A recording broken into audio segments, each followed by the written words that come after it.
the next part of this live. I'm only going to set the conversation up, and then I'm going to say my opinion. I finally just embraced who I am in totality. I think that growing up, especially women of color, I'm sorry, but we do. We come with all these stereotypes that comes with our personalities, and because of our I might have to change the title, because after this I'm gonna be preaching and then I'm gonna leave. But our personalities sometimes are vilified in society, and then who we are becomes something that is seen as negative, right? And so if you know me, you know, yes, I'm very opinionated. You know, I'm fair, I'm lovely, but I'm very opinionated. And not only am I opinionated, depending on what it is that I'm talking about, I'm very passionate about it. And so I think that, you know, sometimes we go through life and people may label you as like, oh my goodness, you this, you that. And then people, you may want to try to muzzle that or hide it. Well, I'm not doing that. Lil Boosie. So it was reported that Lil Boosie hired some exotic dancers to perform sexual favors on his minor son. Again, I'm not going to talk about the child, barely going to talk about Boosie, because I think the conversation should be taken further in why is that okay? Because I'm not going to sit up here and lie and say that something like that was the first time that I heard of something like that happening. I've heard of some men definitely making sure that they was a part of their son's first sexual experience, whether it was taking him to the strip club, whether it was setting him up with a stripper. Like, this is not shocking. It's not something that I agree with. It's not something that I think is acceptable. But why are we shocked? Are we shocked? Are y'all shocked about that? That he did that? Was that the first time that you ever heard of someone doing that? As gross as it is, I think it's gross. But the first question is, were you shocked? It is child molesting. That was my next part of the conversation. The first part of the conversation is, I'm not shocked, only because I think that there's a level of society that think that it's cute. It's, oh, whatever. But to take the conversation further, it is absolutely child molestation. And I don't even see why he's still able to be walking around in the streets like that. I've seen videos where people have, but I don't care if he was 17. If he was 16, it still is illegal, period. And I don't even think that it's not cute. It's illegal. It's perverted. And it's the reason why I say it's perverted is, when I say perverted, I'm talking about in the sense of it goes against what naturally should happen as far as exploring what should happen naturally as far as exploring sexuality. Like, my kids will be like 30 years old with children. Not 30, but because I got one almost 30 and he ain't thinking about no kid. But they'll be married with kids and I'll still be thinking, oh, how did they get those kids? They're non-sexualized. No, I'm just kidding. But this is what they breathe. This is what they talk about. This is it. That's their culture. It is what it is. And I'm just here to say it's not okay. It's not okay, and I'm not okay with it. I think that he should be brought up on charges. That kid's gonna need some counseling when he really grows up. Hopefully, he'll grow up to understand what is healthy. What is a healthy view of sexuality and having sex? Hopefully, he'll get counseling. I'm just saying. But in the meantime, like I said, not cool. I don't even think any of us are surprised that there was another Ahmaud situation. And again, I think we've all talked about this ad nauseum. I want to talk about I want to bring the conversation a little bit further and talk about the fact that it's kind of like the opposite of what we were saying with Boosie. Now it's the opposite where we're talking about, it's almost like the McMichaels are being protected because of what they are appearing to be. But then the more we're digging, the more we're finding out these people weren't upstanding members of society or the police force themselves. So it was reported that the dad, he retired in June or July, and the dad allegedly, prior to that, he would not take his recertification courses on anti-use of force and stuff. He wasn't taking his police continuing education so that he can continue to use his service weapon. And so eventually his service weapon was taken away. He did not have the right at retirement, allegedly, to arrest people because he was never taking the course. Now, here they are. They want to victimize Ahmaud. And I'm telling you, y'all, I don't know why I do this to myself. I get into these articles, and the first thing I do is I jump in the comment section. Why I do that? Why do I do that? My arguing days are kind of over. Like, I don't have time for it. If I want to argue, I'll argue with you. And it's not even an argue, it's a debate. I love a good debate. I love a healthy debate. But the ignorance that are in the comment section of Facebook and Twitter, not so much Instagram, is absolutely insane. You do too? Why are we jumping in the comment section? It's just crazy. Why am I doing that to myself? So I go in the comment section. The first week he's shot. Well, he looks like he was wearing Timberland boots and khaki shorts. And I'm like, what does it matter whether he was running? It doesn't matter what real runners don't wear that. If he was really running, he should have been wearing blah, blah, blah, blah, blah. Are y'all serious right now? Are you serious? So that was the first thing. And the comment section were all over their place, and I try to insert one thing, and I'm like, why are you doing this to yourself? Then we have the next day, oh, he stopped at this house. No, it was a string of burglaries in the house, and they thought that there were burglaries. Come to find out, there were no burglaries reported. But even still, even if there were burglaries, what does that have to do with him? He was running down the street. Third of all, who told you could just run up on somebody? This is what they do. They go after someone that's unarmed or armed, go after them, corner them. When they begin to fight back, then they shoot and, oh, I had to defend myself because this person was trying to take my gun. That's the game. Now that we know the game, what should we do? I personally think we need to, and we need to begin to arm ourselves. If you're not armed, we need to begin to take courses and become armed citizens just like everybody else, if you're not already. Because you never really find these stories happening to a Black Panther or whatever group it is of Black people that they know are armed. I wonder why. But then again, there's Castile, because Orlando, was it Orlando Castile? I don't think his name was Orlando, but I think his last name was Castile. He was licensed to carry. And he was in the video, his girlfriend and the baby in the back seat, y'all. And he's like, look, I have a firearm. Here's my paper. Upstanding member of this society. Upstanding. Shot. Right in front of the baby. Crazy. So then we have that conversation surrounded. Then they start digging up how he got in trouble in 5th grade, and he stubbed his toe in 2nd grade, and he stole his mom stole an extra snack in 6th grade and got in trouble. I don't really care. My question is, was he into trouble that day? Number one.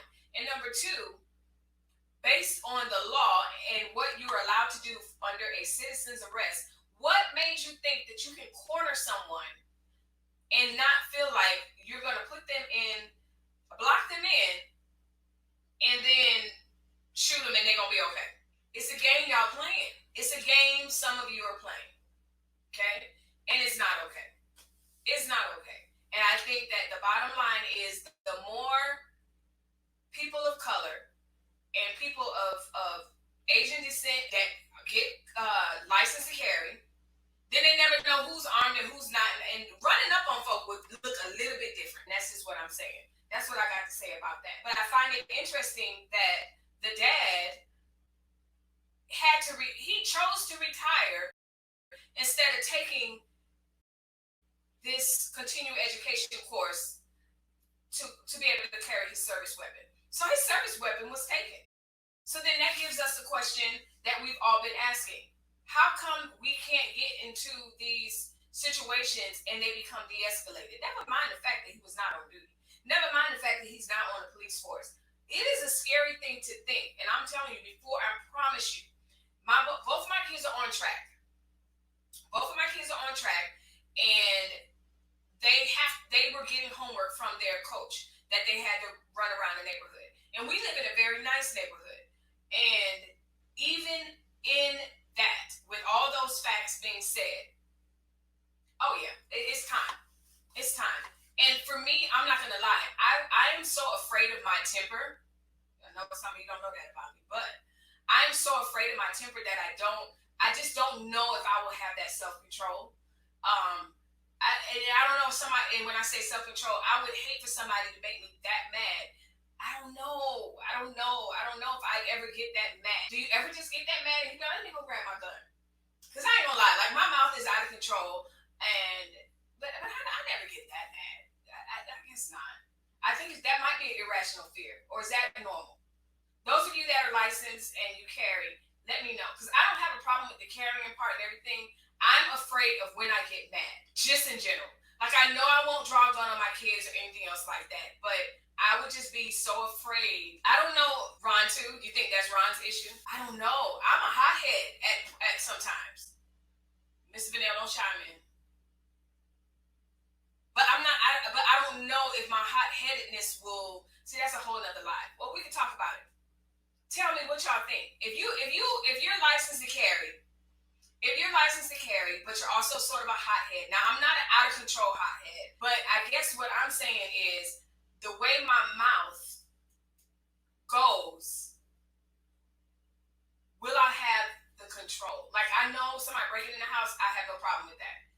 But for those of you that are, when do you grab for your gun? When do you say, okay, this is a gun situation? And when is it not? I guess that's why I need to go to the class. How about that?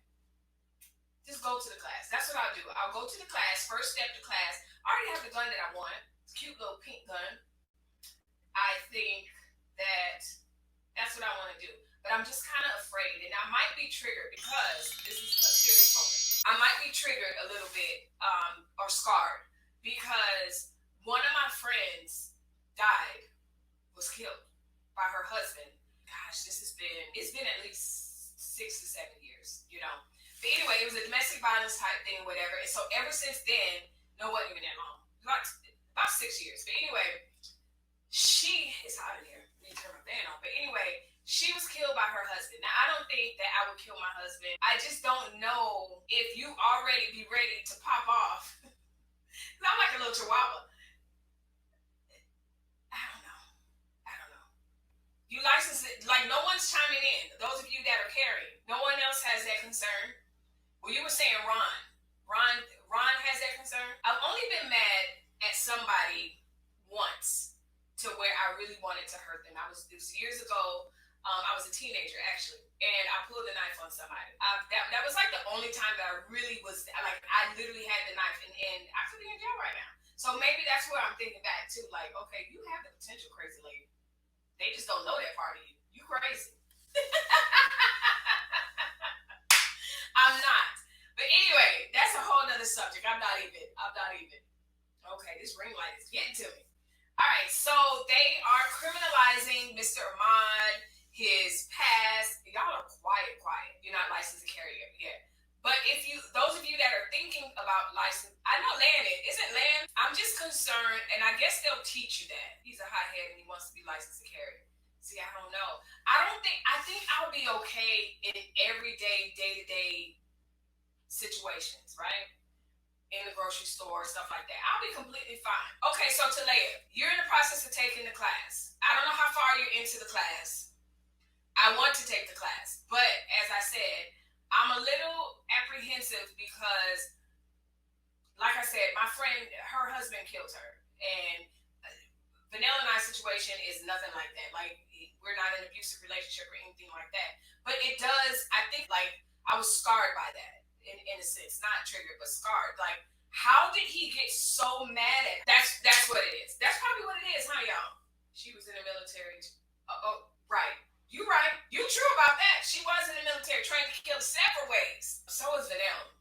And I think that probably scarred me in the sense that I'm like, how did he get so mad at her that this was his wife, right? And these were Christians. These are people that we served together in the military, but also, church, everything. Like, this is a Christian family. But of course, you never know what goes on behind closed doors. Come to find out, he was beating stank out of her and everything. I didn't know that part or whatever. So I guess I have to separate who we are against what their story is, because that ain't happening over here. But I think I was scarred by that because I was so shocked, because he killed her. He killed her and himself, right? And so I was like, how do you get so mad at your spouse that you go get the gun and not only kill, like, he didn't kill her from afar, like, he freaking killed her close range. Like, he killed her. And it shook me to my very core, because like I said, these were people that we loved. These were people that, and I'm telling you, if you knew him, he was the most quietest person ever. Like, you probably would judge their relationship and be like, oh, she tells him what to do. Like, you would have never known in 1,000 years that he was beating the crap out of her at home. Come to find out, he was. He was beating the bricks off her. Come to find out, I think she was threatening to leave or whatever, and she got a warrant out, and she went to her sister's house one day. On her way back, he must have, the way it happened like around the corner from their house, and they have four kids. They have four kids. They're adults now, but at the time they were little kids. And it sounded like he told her, hey, meet me at such park. And she probably was like, no. Well, he probably knew where she was at, and he cornered her. And some kind of way, he got her in the ditch, got out the car. It was a big story in Virginia. That shook me to my core. And I think from that point on, yeah, he was very quiet. Oh, man, he was so quiet. You would have never, ever thought that he was hitting her. And it was awful. It was awful. It was a shock. I couldn't believe it, because she was gone. She was gone instantly. And then not only was she gone, he was gone. So you're like, y'all are a loving couple. Like, how do you? So ever since then, I'm just like, man, I don't want to be that mad. But I think that's a whole set of mad. I need to get over that. I probably need to get over that, because I do want to carry. But I have to get their story out my head. Not that because their story is not my story, and it's definitely not my situation at all. Mr. B is a big teddy bear. He got a little mouth on him. Cookie, you know that, but who don't have a mouth? We all have a mouth. But he in other words, that's not my story, and I need to work on that. I need to get over it, because that has made me like, oh, no gun. Because in my head, it's just something, I guess in my head, I'm looking at them as somebody that was a non-dysfunctional relationship that turned crazy that one night. And that really is not what happened. It was a dysfunctional relationship, and it ended dysfunctionally. And I just have to tell myself that. Anyway, back to my story. So literally before this Ahmaud story came out, now how crazy is that? Here we are 2 months later, just not finding out about it. I just can't. I literally cannot. And anybody that knows me knows I kind of would say certain things offline. Like, I never would be very vocal online about it. I wouldn't post about it so much, but I did have certain feelings about it, and that's what it is. It's trauma. I think so too. Me talking about it now, I'm like, that's what it is. Because I'm not gonna lie, like, that shook when it happened. I was no good for a while. I was like, man, this is crazy. I just couldn't believe she was gone. I couldn't believe she was gone and the way she was gone. And then I felt so badly for the kids. Like, those kids became orphans overnight. And the local news station, maybe about 2 weeks later, did an interview with the kids. So here they are, they're kids, and the kids were like, yeah, we knew he was crazy, but we didn't think he was that crazy. And I was like, man, you just never, ever know what people are going through. But it affected me. It affected me deeply. Like, she was probably my first friend that died. All the conversations we've had, like, she never led on. Like, I had no idea. I never saw listen, that's a whole nother thing. Like, a lot of times people think domestic violence only affects that person or that family, but the friends are affected too. And I'm telling you, murder suicides, that is awful. It is awful to go through as a friend because you lose both of them. It's not even like you lose her, but then you get to be mad at him and write him letters and say, you scumbag, whatever. It's not like he died and then she was alive and then we can walk her through it like, oh my God, thank God you're alive, sis. No. And then the fact that they were Christians took me to a whole nother, like I was done. And apparently I'm still like traumatized by that for sure. So I had to look at that because it did change my view on guns and gun ownership. It really did. It really, really did. But I feel like we're in a time where it's time, but also there's certain protections for gun owners. And unfortunately, people of color and minorities, we're not always protected by those either. But either way it goes, like I said, they're not running up on the Black Panthers like that. They're not going to South Central side of Chicago. It's people that live in neighborhoods like this where maybe they feel like we shouldn't be. So prior to this coming out, my son, he was like, so my daughter shuns. If you don't know, our daughter is not Black. She's Hawaiian. So she doesn't, I usually, and I'm not even gonna lie, moment of transparency. I usually make them two go together because I and my white friends, y'all probably be like, this is so sick. It's not sick. It's our reality. So if you don't like it, either you stay here and learn something or skedaddle. So I usually let them, and they're both in high school and they both run track. So I would never let her go by herself because of the protection aspect that a girl shouldn't be running in the neighborhood by herself. But then I would hesitate to let him go by herself. And I figured if I let her go with him, they'll see that he's okay. He's not a threat because he's with this girl, Hawaiian girl. Ain't that crazy? But that's our reality. That is my reality. And I dare you to debate me and say it's not. Because I have a long list of examples, Ahmaud being the last one, that tells me that's always a wise decision. And the other part about that is if they don't go running together, I'm in the car literally following behind them in the car as they run through the neighborhood. Crazy. And I'm not talking about, this is a middle to upper class neighborhood. Why? You can't tell us that we're making this stuff up. You can't tell us that, why are we doing this? It's just crazy. And Talea, you're like me. I bet you probably can identify with that because you have a mixed race family as well. And then we ourselves are mixed race lineage wise. It's just crazy. And it's just crazy. It's depressing.